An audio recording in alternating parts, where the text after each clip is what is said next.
2021 সালে তো তিশার সাথে আহাদের কোনো ধরনের কোনো যোগাযোগ হয়নি। তখন তিশা ছিল তিশার এক্স হাজবেন্ডের বাসায়।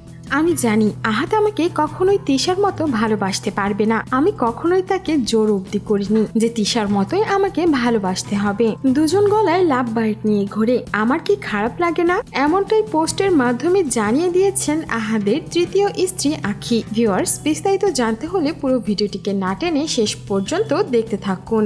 দুই বউ এক স্বামী মিলে সুখের সংসার দেখিয়েছেন সোশ্যাল মিডিয়াতে বহুবার, কিন্তু অবশেষে সেই সংসারটাই ভেঙে গেল। স্বামীর যখন মাথার উপরে 50 লক্ষের ঋণ, তখন তৃতীয় স্ত্রী আখি ছেড়ে চলে গেল তাকে। আর এরপর থেকেই শুরু হয় আখিকে নিয়ে বেশ আলোচনা আর সমালোচনা। তাকে নিয়ে নানান কথাও ছড়ানো হচ্ছে, যারই পরিপ্রেক্ষিতে এবার নিজের ভেরিফাইড ফেসবুক পেজে মুখ খুলেছেন তিনি। একটি পোস্টের মাধ্যমে তিনি লিখেছেন, যখন নাকি তার আর আহাদের বিয়ে হয় সে জানতো তিশা তাকে পছন্দ করে বিয়ে করিয়েছে, কিন্তু এমনটা মোটেও ছিল না। তিশা নাকি বিয়ের ব্যাপারে কখনোই রাজি ছিল না। আহাদি নাকি তিশাকে রাজি করিয়েছে।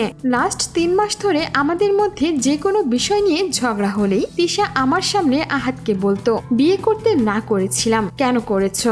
রাস্তা থেকে আইনা বিয়ে করেছো, জাতপাত না দেখা বিয়ে করলে এমনই হয়। আমি যখন আহাদকে বলতাম সারাদিন পার হইয়া যায়, তুমি আমাকে একটু হাগ করো না কেন, আমাকে একটু সময় দাও না। আমি এই কথা আহাদকে বললেই বলে আমি নাকি মেন্টালি প্রেশার দেই। তখন তিশা কিছু বলতো না, বাট আয়াস আসার পর থেকেই তিশাও বলতে শুরু করলো, কেন তুই আমার হাজবেন্ডকে মেন্টালি প্রেশার দেস? আমি একটা বউ হইয়া যদি আমার জামাইকে একটু ভালোবাসার কথাই না বলতে পারি, তাহলে তার কাছে কেমন বউ? আমি জানি আহাদ আমাকে তিশার মতো করে ভালোবাসতে পারবে না। আমি কখনোই আহাদকে ফোর্স করি নাই যে আমাকেও তিশার মতো ভালোবাসতে হবে, তাই বলে আমাকে এমন ভাবে কষ্ট দিতে হবে? দুইজনে গলায় লাভ বাইট নিয়ে ঘোরে, এগুলা দেখে কি আমার খারাপ লাগে না? এক বিছানায় শুইলেও তিশারে জড়াইয়া ধইরা শুইয়া থাকে, আর আমি আমার মতো এক কোনায় পইরা থাকি। আমার কি কষ্ট হয় না? আমি কি রোবট নাকি? আমি চাই আহাদ তিশা একসাথে ভালো থাক। আমার জন্যই নাকি ওদের মধ্যে বারবার ঝামেলা হয়। আমি এখন চাই না আমার জন্য